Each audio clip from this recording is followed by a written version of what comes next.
Hello, आज दिनांक 18/12/2023. आज आहे चंपाषष्ठी, स्कंदषष्ठी म्हणजे मार्तंड भैरव स्थापना. खंडोबाची यात्रा आज या ठिकाणी असते. आमचं सावंगी माळचा येलदरी कॅम्प हे ठिकाण, या ठिकाणी खंडोबा महाराजांची जत्रा.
आता या ठिकाणी खंडेरायाची आरती होते. या ठिकाणी खंडेरायाला नैवेद्य भरवला जातो आणि या ठिकाणाहून डायरेक्टली जातात ते म्हाळसादेवीकडे.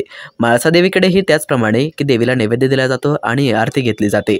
नंतर ज्यांच्या अंगात येतं त्यांचं पूजन केलं जातं. पूजन केल्याच्या नंतर या ठिकाणी ही जत्रा समाप्त होते. या ठिकाणी तुम्ही पाहू शकता की किती उत्साहामध्ये सर्व भक्तगण देवाच्या पाया पडायला आलेत. हे आपले खंडोबा महाराज आहेत. ओम श्री खंडेरायाय देवाय नमः कुलदैवताभ्याम नमः. ओके, हे खंडेरायाचं दर्शन घ्या तुम्ही पण. श्री कुलदैवताभ्याम नमः. तुम्ही पाहू शकता की खंडेराय किती सुंदर आणि अप्रतिम आहेत. कारण म्हणूनच ते बाणूसाठी या ठिकाणी जेजूरगड सोडून त्या ठिकाणी गेले होते. पाहू शकता या ठिकाणी मंदिर पण बांधलेलं आहे. मस्त हिरवगार शिवार आहे आणि या ठिकाणी तुम्ही पाहू शकता की तलाव आहे पलीकडे. एकदम सुंदर आणि मनमोहित असं निसर्गरम्य या ठिकाणी आहे. तुम्ही पाहू शकता की अफाट गर्दी झालेली आहे. सर्व भक्तगण या ठिकाणी आलेले आहेत.